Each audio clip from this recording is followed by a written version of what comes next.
Welcome back to Trove One, everybody. Today's gonna be a little different because it's gonna be the first video of our moving. We're moving to a new house and I've got a lot of stuff to move. We're rearranging some business stuff, transferring some stuff out to my house, consolidating some stuff. So today I got the tow truck and I got this Duramax we bought a while back, which does not, well, it will run currently, but it's got some problems. I bought this truck for $1,000. It's what I paid for it. Flatbed, four-wheel drive. It's a 2002, I think. Duramax. And when I bought it, they said the motor was blown and it wouldn't work. I had a mechanic look at it. It does need some work. It needs injectors and an oil pump, and maybe a couple more things. So expensive to fix, yes, but fixable. And it's only got 165,000 miles on it, I think. So I'm gonna fix this up at some point when I have the money, but we just bought a house, so I ain't got no money. So we're gonna be waiting a little while. So I'm gonna haul this out to the house with the old 454 tow truck and drop it off. And then I've got some more projects I need to pick up. I got the 3/4 ton Suburban. I've got 2 other trucks I gotta do some stuff with. And I got some people coming in today to buy some parts. I had a truck bed I bought with this. Guys coming in to buy it today. And I got another truck I'm parting out. Guys coming in. I just got a lot of stuff going on, but I'm gonna get this hauled out to the house. All right, let's see what the old girl can do. Yeah. Pretty good load. Not light. I don't know how much the Duramax weighs, but this trailer weighs a little over 4,000 pounds by itself. So we're probably in the neighborhood of 11,000 pounds on this. And we got to pull a hill getting out to the house. It is so hot today. Heat index is over 100. It's in the 90s and I am sweating. We'll survive though.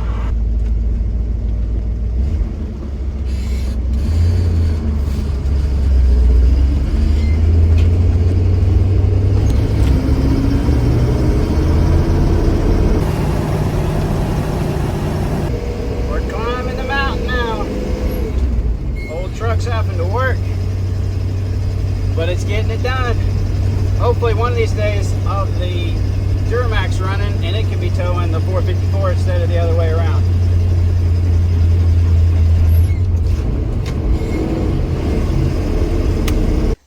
Woo! She made it. Climbed to the hill and everything. All right, time to unload this Duramax.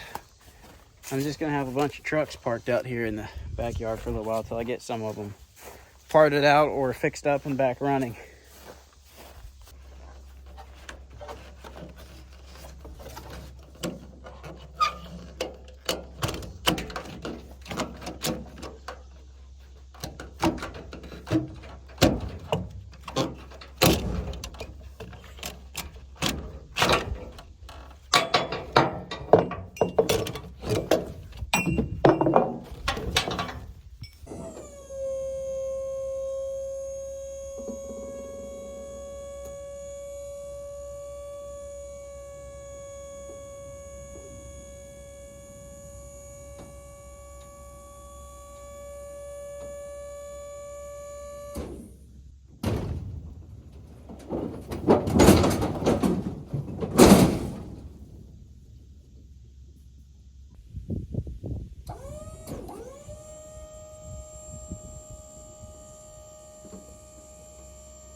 All right, one truck moved, a few more to go. I gotta go move another truck from one shop to the other shop so we can start pulling it apart and get some parts off of it today for a guy that's coming.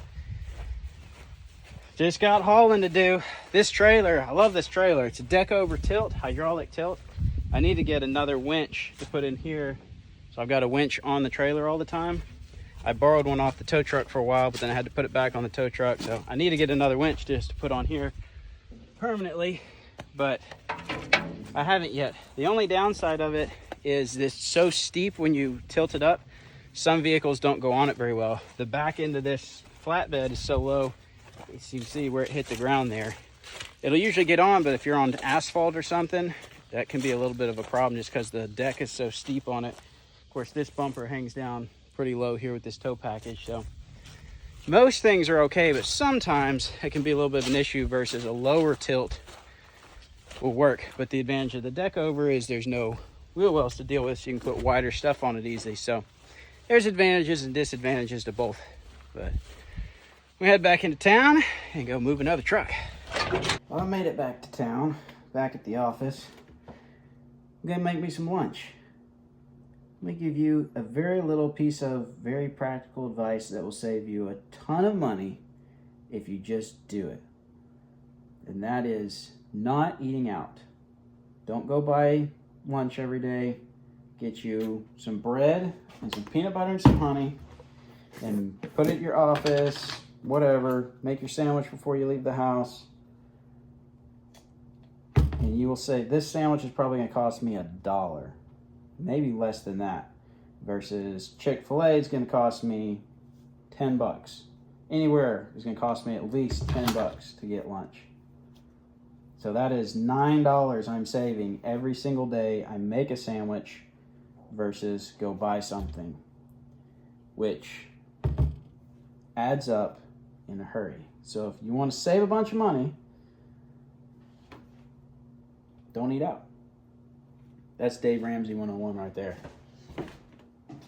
Not that I'm a huge... I am a Dave Ramsey fan. I think he's got a lot of good stuff to say. I'm not 100% a Dave Ramsey... I don't know what you call it. I'm not sold on 100% of stuff, but there's a lot of good advice, and you can spend a ton of money on food. And I'm trying to eat a little bit healthier, and I've, for the last couple years, I've been terrible about hitting up Dollar General convenience stores and just grabbing me a soda, some chips. I'll usually try to grab like some cheese or something, get me some protein, but just spending way too much money on food, and I'm not eating healthy. So I'm trying to eat healthier. I'm cutting out sodas for a month. Whole month, 0 sodas, which is not that big of a deal. It actually should be very easy to do, but I've been drinking them consistently for a while, and I'm cutting them out. I need a break. I don't need all that in my system. Maybe I'll cut them out longer. I don't know. Nothing really that wrong with soda. I'll get back to drinking some, but I don't need them all the time. I don't need one every day or multiples a day. It's become a bad habit. So make me a sandwich, drink me some water, and get back to work. All right, lunch is done, and it's time to get back to work. I gotta load up this truck because this one's getting parted out. Got a guy coming for some parts today and a guy coming for some parts this weekend. So get this thing on the trailer and get it over to the shop so we can start pulling it apart.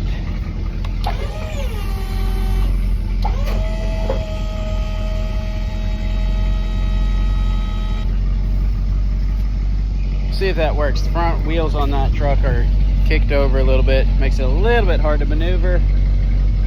Let's use this winch this time. Lower winch.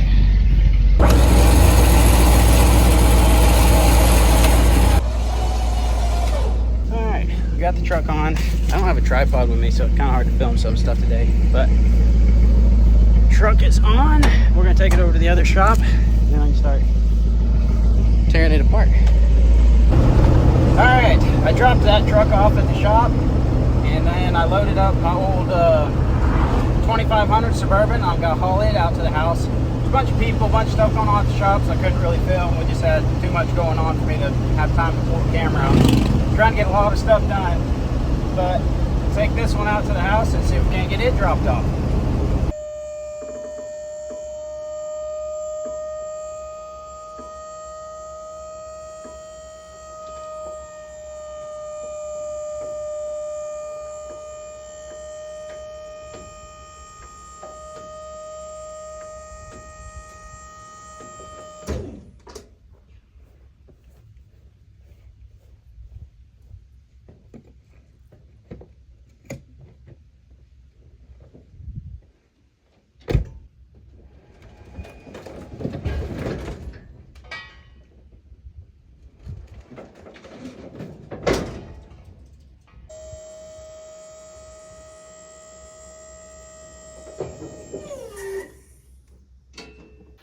So you may be wondering why I have a 3/4 ton Suburban with no motor.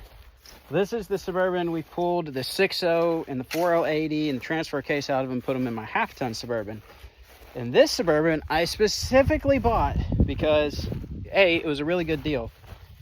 B, it has zero rust. The rocker panels are not rusted. This is the only problem with the clear coat's a little messed up. There's one fender that's messed up, but overall, super clean 3/4 ton Suburban. The rear frame is not bent. It hasn't been overloaded. When I bought this, it didn't even have a tow package on it, and I don't think it ever had. I put the Draw-Tite, the really good one, on there. But this, eventually, my plan is to chop this in half right here, and then mate it up with the front half of another 8.1 Suburban, 8.1 Silverado, or Duramax Silverado crew cab, and make a 12-passenger Suburban. So that's the plan for that one of these days. If that doesn't happen, who knows? Maybe I'll figure out a way to take the body off of this and put it onto this dually chassis. That would actually be really cool. In case you didn't know, a regular cab long bed, 8-foot bed, and a Suburban are almost identical wheelbases. I think the Suburban is a hair shorter, but they are super close. People are always saying how long Suburbans are. They're not really that long. It's shorter than a long bed truck, which means it's just a little bit longer than a regular cab, short wheelbase, 6.5-foot bed truck. So they're not that big after all. All right, I'm gonna go get some water, cool off for a few minutes inside because it is unbearably hot. Then I'm gonna head back to town and go get some more stuff done. Well guys, I'm done moving stuff for the day. Headed home, got other stuff to get done. But I think I'm gonna wrap up this video, and this is kind of what we're doing right now. Moving stuff, trying to get things arranged, trying to shift things around, keep businesses operating, and just lots of stuff that's changing because of the house and just life in general. But gonna call it a day, head home, get a shower, enjoy my truck not having AC. I've had almost every one of my trucks in the shop for AC work this summer, and it's just killer on expenses keeping a fleet of work trucks operating with the summer heat. It's just been a bad summer for ACs. I've had summers where I didn't have to work on a single one. This summer I think I've had all but one vehicle in the shop for AC problems. So it's the nature of it. Part of having a business is dealing with stuff like that. So if you don't want to deal with stuff like that, don't have your own business. Alright, thanks for watching. I don't know if you enjoyed this or not. Let me know, but we'll see you next time.